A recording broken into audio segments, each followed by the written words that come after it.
Chair Secondus, Your Excellency, the Deputy President of the Senate, Senator K. Kirimadu, Principal Officers and my colleagues of the Senate and House of Representatives, Speakers of the House of Assembly here present, PDP youth leaders and other members of the National Working Committee, the conveners of YAGA and Not Too Young to Run group, stakeholders, youth, invited guests, members of the press, ladies and gentlemen. Let me say once again how wonderful it is to see so many talented and purposeful youth, young people at this first edition of the public dialogue series with political parties on youth candidacy and party primaries.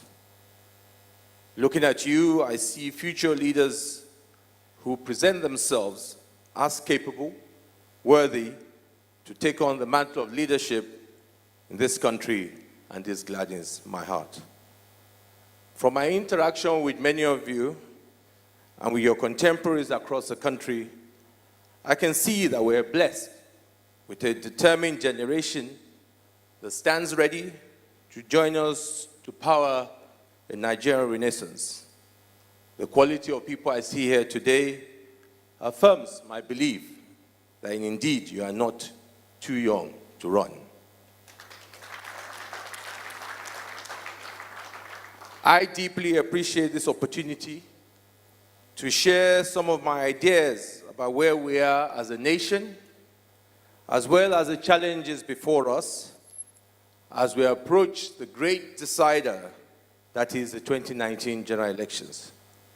But before I do that, let me join others to thank the organizers for this dialogue. Let me also thank the leadership of PDP, our party, for being the first party to collaborate in this kind of dialogue with the youth. That clearly shows and signifies that PDP is a party for the youth. Let me also commend the comments of the chairman and the youth leader in reassuring the youth here that there will be a level playing field and that they will ensure that they can fully participate in the process of the congresses before us. Mr. Chairman, youth leader, and other members of leadership, let us ensure that we make this possible and we truly provide a platform for the youth so that they can really see PDP as their party. For the teeming youth who are looking at different aspirations, as my Deputy Senate President said, and also the youth leader, some of you will be successful at the elections. Some of you might not be. But I don't want you to look down sometimes at the issue of appointments. There are many examples of people that started their political careers young as political appointees and made their way right up to elective offices. I use mine as a very good example. In 1999, after President Obasanjo was elected, I was then promised I was going to become a minister before the election. By the time the election came back and the big weights came in, they pushed us to the back. I went back to my work, went back into banking. President Obasanjo called me and said, I should come and become special assistant. I said, special assistant what, sir? I was a young man who felt I was running an organization with over 2,000 people. So I was engaging him. He said, special assistant, special duties. I said, sir, what does that exactly mean? Those that knew Obasanjo, I first got a smack on the back. He said, you just be following me anywhere I go. So, of course, young man, a lot of arrogance. I said, no, I can't do that. I'm in Lagos, I'm running I can't do that. And I will never forget an old political associate of my dad, Professor Ogunshola, who called me. He said, young man, go there. If they say you should carry the book, carry the book. Carry the file, carry the file. It took me 1 year to accept the position. And I finally joined President Obasanjo, Special Assistant special duties. For the first 1 week, I cannot tell you the things I was doing. But by the time I showed my capacity, my portfolio changed to special assistant budget. By the time I showed my capacity, I became the first and only special assistant that could attend council meeting. Within a short period of time, I was the one liaising between President Obasanjo and the National Assembly. Today, when we talk about public procurement bill, that was what I sponsored in my experience. So what I learned in that period gave me the foundation today, from then on, to become governor and so on. So I want to say to a lot of the young people, in my state, 50% of all members of the state assembly, I'm sure at one time were a special assistant to me at one point. In the House of Representatives today, I'm sure 50% of them passed through at one point as special assistants. So I want to encourage you that the participation is not only at elective positions, but also anywhere in government. We must participate to do that. As I said, I am deeply appreciative of this opportunity to share my views on the nation where we are today. It is widely acknowledged that our country, is a relatively young country, bursting with tremendous energy, ability, and potential. More than 70% of our population is under the age of 40. You are indeed the future of this country. Ordinarily, such a young population would be the envy of many Western countries that are faced with aging population. But the dire state of our affairs tarnishes the youthful advantage that we have. Up and down our country today, Nigerians are crying out for succor. Many of our children are hungry. Many people are dying of avoidable or otherwise treatable diseases. Many have fallen below basic living standards and are now among the 87 million that seal Nigeria's position as a country with the highest number of people in extreme poverty. Our young people lack opportunities, the necessary education, facilities, and system to equip them for the future simply is not there. We are not creating the jobs needed to usefully engage them in order to grow our economy. And too often, the youth feel shut out, prevented from having any say in the direction of this nation. The harsh conditions of extreme poverty faced by the people fuels a state of insecurity all over the country. Hunger, lack of education, lack of opportunities push many Nigerians into criminal activities. Many of our communities are paralyzed with fear due to incessant communal crises, kidnappings, and other social ills. We are failing abysmally to tackle the problems of today and prepare for the future. Our economy is broken and is in need of urgent revival in order for Nigeria to grow. GDP growth rate has declined in this quarter. Diversification remains an illusion. Unemployment is at its all-time high. Businesses are shutting down. Jobs are being lost in record numbers. And the capital needed to jumpstart the economy is going elsewhere. Nigeria is perhaps more divided now than ever before. We are increasingly divided along regional, religious, and ethnic lines. Nigerians are also divided by class. A festering gulf between haves and have-nots. The fault lines of this nation are widening and alarming. We must do something fast, and we must be brave about it. We must ensure that the security of lives in Nigeria. As things stand now, no one is safe in this country. No one feels truly safe. We must restore the sanctity of the rule of law and strengthen democratic institutions in order to build a just, fair, and equitable society for all. We must rebuild the trust of our people in government.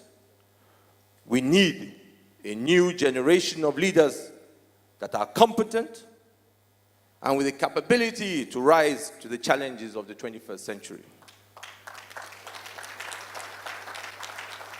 We must pull this country back together and rebuild block by block with dedication and commitment. You will agree with me that this is an urgent task that requires the concerted efforts of each and every one of us. If we look around today, what do we see? What is the condition of our citizens? Where are we as a nation?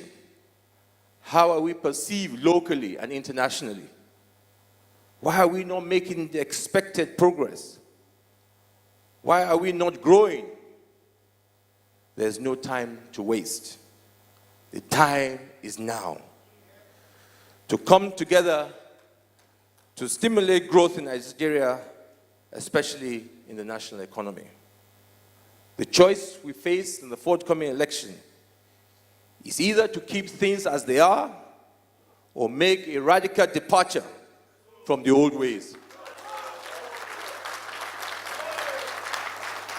To find a better way of doing things or keep repeating the mistakes of the past. To fix the problems or keep compounding the problems. It is with all this in mind and taking account of the challenges that I have outlined, I have decided to answer the call of teeming youth, who have asked me to run for president. Accordingly, I hereby announce my intention to run for the office of the President of the Federal Republic of Nigeria in the coming elections in 2019 on the platform of the People's Democratic Party. I do this with a firm conviction that I have what it takes to secure inclusive growth for Nigeria and Nigerians. My distinguished guests, my plan for Nigeria has inclusion in all aspects of country's affairs as a central pillar. Every citizen has the inalienable right to feel a sense of belonging, no matter his background, creed, or what type of the country he comes from. Your generation does not deserve to live in this poverty capital of the world. It is no longer an issue of how we got here. How we got here is no longer the issue. The issue is how do we get out of this situation. I promise you that I will lead the fight and employ every God-given human resource available in turning things around. I am determined to grow Nigeria out of poverty. We will stimulate the growth of SMEs, energize the economy, and create wealth for the youth. I want to see the youth play a major role in all our levels, not only in government, but also in the private sector and every life of Nigeria. There will be a government driven by youthful energy, innovation, and a pioneering entrepreneurial spirit. Nigeria youth will be given all the opportunities to realize their potential full within the national framework that guarantees inclusiveness. For youth, you have ideas, you have capacity, you can do many. We will make sure that there is the opportunity for you to achieve this, your potential. We will secure this country and we will redesign our national security architecture so that everybody is safe once again. My plan is to protect all Nigerians and defend their constitutional right and freedom. I will stand for uphold this principle of the rule of law, which is the bedrock of democratic governance. Ours will not be a selective fight against corruption. No. The emphasis will be on strengthening institutions with a particular focus on deterrence.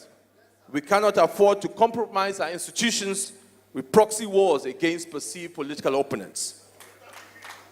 I offer leadership driven by empathy, where leaders are responsive to the citizens, where they know that government cares. We will not be indifferent or turn a blind eye to the real concerns of our people. Every single Nigerian life matters. For me, the leadership we deserve in this country is the one that will be a source of pride to all Nigerians, one that will be respected and admired in Africa and around the world. It should be a leadership that can hold its own and stand anywhere in the world. This is the type of leadership I will offer.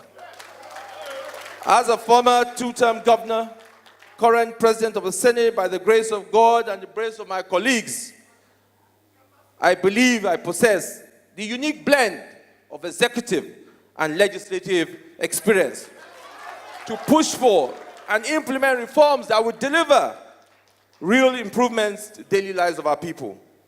I know what it takes to create jobs and grow the economy. I can make tough decisions when it matters. I will spearhead a new agenda that can transform the lives of ordinary Nigerians to real terms. Believe me when I say that it will not be business as usual. This will be a dynamic government of action that will pursue the growth of Nigeria with doggedness, determination, and conviction. We will lead a result-driven administration where we'll set ourselves targets, clear timelines to ensure deliverables are met. We will be driven by what is best for Nigerians. I have deliberately chosen this opportunity of being here with you, what I'll call my own, my number one constituency, who I see as the future of our great country, to make my intention known. I believe the Nigerian youth are critical to rebuilding and growing the economy and restoring a national pride.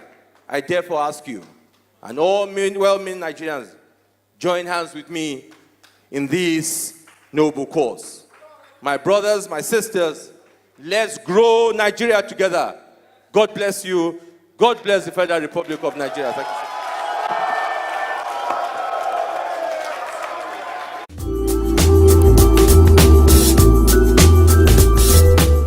Welcome to First View Luxury Hotel. At First View Luxury Hotel, we offer excellent service. Our rooms have all the necessary facilities to make your stay comfortable and memorable. You will also have access to internet service, breakfast, 24-hour power supply, full air condition, free international calls, free tire pumping service, and free car battery charge. So what are you waiting for? Quickly visit First View Luxury Hotel. We are located at number 1 Adeline Bamishile off Saraki Road, First Estate, Amuwo, Ojofife, Stark, Lagos. For more information or reservation, please call us on 080-7578-7135 or 080-9990-0601. You can also take advantage of our online ongoing promo at www.firstviewhotel.com to make your reservation and payment for your favorite room, which attracts a discount rate. Please note, rooms are reserved based on first come, first serve. First View Luxury Hotel. Experience the home of comfort. They come.